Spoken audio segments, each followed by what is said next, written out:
This video is going to show how we can achieve functional safety with the Aeroflex Gaisler LEON3 processor. Now, in this particular case, I'm using a makefile.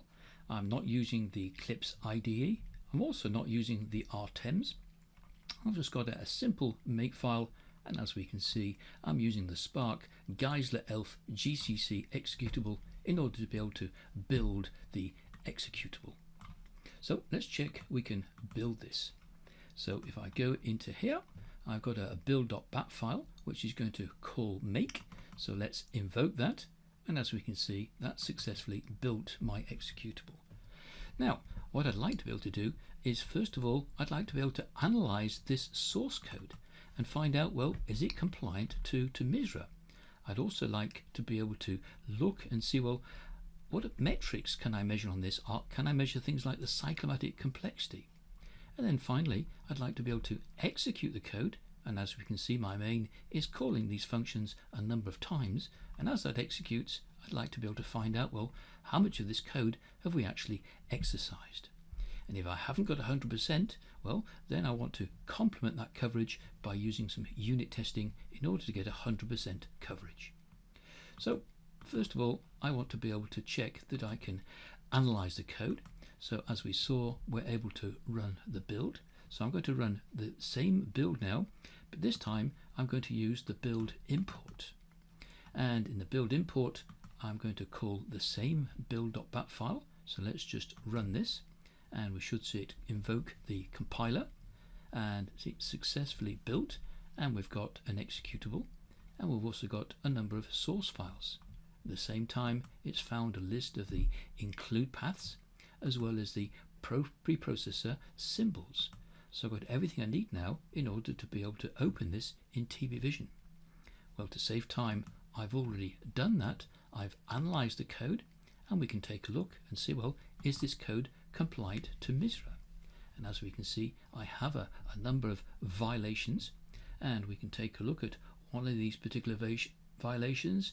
Let's go perhaps for this one here, void missing for discarded return value.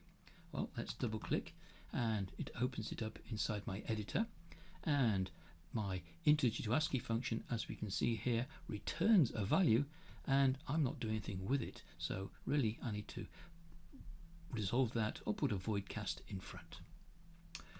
Okay, so what about the quality of the code? Well, let's take a look at a system call graph. The system call graph, first of all, shows us all the functions. We can see how they're interconnected, colored in red the functions I've created, and then in green the system calls. At the same time, I can view this with a very few different ways. For instance, I'd like to be able to view the cyclomatic complexity, and I can sort and rapidly find the most complex function. There's this one, integer to ASCII. Well, let's take a look at the flow graph of that function and get an idea of the complexity of the code. So here we have a number of blocks of continuous statements of code, followed by branches to other blocks of code. And if I click on an individual block, we can see very clearly that if we execute this line of code here, well, we're going to execute until the end and then branch to another block. So what I'd like to be able to do now is to execute this code and find out, well, how much of this code have we actually exercised? And so I'm going to instrument the source code, putting in probes at the start and the end of every block. So let's go and do that. So I'm simply going to click on here, and this is now going to start to generate an instrumented program. It's now built it, it's executed it using, in this case, the TSIM 3 simulator, and I've now got some results, and I can take a look at maybe the system call graph and find out, well, as that executed, how much of the code did we exercise? And here we can see in green, well, we've got 100% coverage. But for integer to ASCII, as we can see here, we've got 79% statement coverage, 58% branch decision, and 25% MCDC. Well, once again, we can view a flow graph, and this time the flow graph is color-coded in green to show us the paths we've taken through the code. And importantly, in red, we can see we have blocks of code here that have never been executed. We've also got some transitions here that again are in red, indicating we've never taken this jump from here to there. So if I want to get 100% coverage for here, then I can complement that coverage using the unit testing tool TB-run. So let's start TB-run, and what we're going to do is I'm going to open a sequence that I've previously created. So I've got one here for the integer to ASCII, and I'm now going to execute this. So that generated a harness, it ran it, it built it, it ran it on the simulator, we've got the results back, and as we can see, the tests have passed.